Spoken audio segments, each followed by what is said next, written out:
In the meantime, barely 48 hours after announcing a huge loss in its 2016 earnings, Africa's mobile phone operator MTN Group has promised to pay a dividend in 2017. This news sent the telecom giant's shares surging as investors shrugged off a loss that underscored its risk in investing in frontier markets. Shares in MTN jumped more than 10% to 129.11 rand as its chairman said the losses would not be repeated and promised to keep dividends flowing.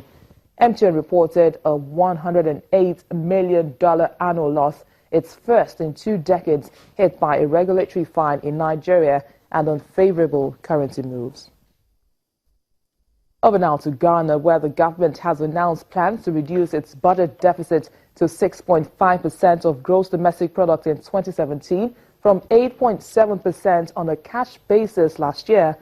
Ghana's Finance Minister Ken Ofori-Atta told Parliament in the annual budget that government will review the structural benchmarks of its $918 million International Monetary Fund program that is designed to stabilize national finances.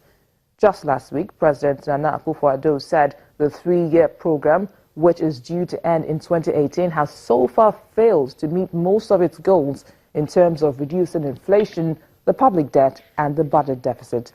Ghana has been following a $918 million International Monetary Fund program since 2015, which is set to end next year. Somalia's President Mohamed Abdullahi Farmaajo has been calling for urgent food aid as 6 million people face hunger in the country. An estimated 5 million Somalis are in need of food aid after sparse rains triggered drought in parts of the country, prompting the president to declare the crisis a national disaster. President Farmaajo also appealed to the international community to help raise $825 million to prevent the crisis from deteriorating into farming.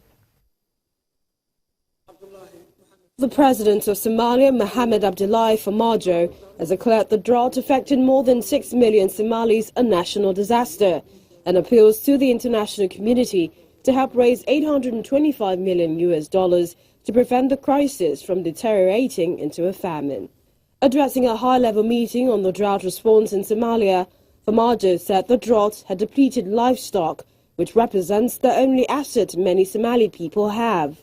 Those of us gathered here today can either make the rain come, nor provide adequate water to keep livestock alive, but we can respond more effectively, and we must do so now, simply because the Somali nation is threatened with famine. According to the Food Security and Nutrition Analysis Unit and the Famine Early Warning Systems Network that are managed by the United Nations Food and Agricultural Organization, the number of Somalis in need of assistance has risen sharply in recent months, from an estimated 5 million in September 2016 to over 6.2 million today. The figure represents more than half of Somalia's entire population.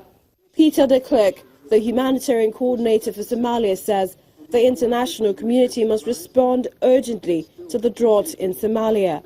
The implications of this declaration would include enforcing tax exemption on the import of critical humanitarian supplies that still attract any form of taxes, temporarily lifting taxes and levies on NGOs to enable them to scale up the delivery of humanitarian assistance, strengthening security at critical areas of humanitarian delivery, including the removal of illegal roadblocks, and firm measures to prevent and penalize diversion of humanitarian assistance.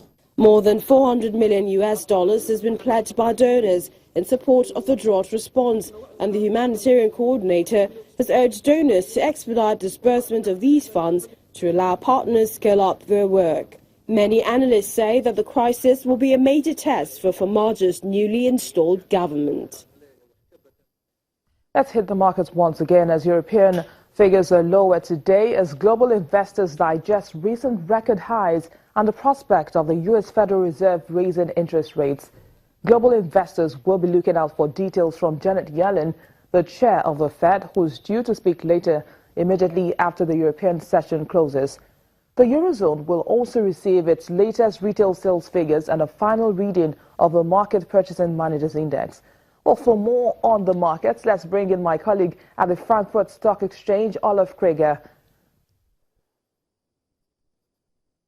Hello, Olaf. Talk us through the latest Germany's retail sales data and the UK services PMI. Are they significant for trading for today's market? Absolutely, because those start those data are something that is sensitive indicator, an indicator for how strong is the German economy and how good, of course, is the mood among customers.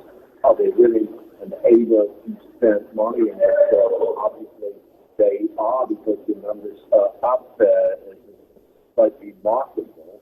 And, you know, there were so many more numbers coming out this week. The unemployment rate in Germany is still pretty low, and that also shows that the German economy is pretty strong. And another one, the inflation rate is now at 2%. That's accepting the target of the ECB. So overall, we can say those numbers coming from the retailers, coming from different places, are pretty good for Germany, and that shows that the German economy is still strong, which is quite remarkable, as we all know. There are so many crises in Europe. DWTV Channels TV correspondent Olaf Krieger, thanks for talking to us on the program. Well, elsewhere, Kenya's Purchasing Managers Index dropped to a record low of 50.1 reading in February, down from 52.0 in January. A survey carried out by the market Stanbic Bank shows activity in Kenya's private sector barely grew last month as slower credit growth and an ongoing drought in the country weighed on output, hiring and sales. This is the lowest reading since the survey began in January 2014.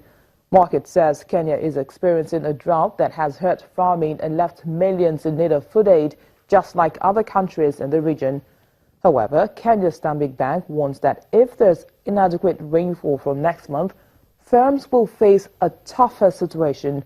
The Kenya Central Bank said private sector credit growth, which started weakening at the end of 2015 after the regulators toughened supervision, stood at 4.3% in December, and that's far below the double-digit growth rate it considers ideal. Well, there's still more on Business Incorporated when we return in a moment. So join us again.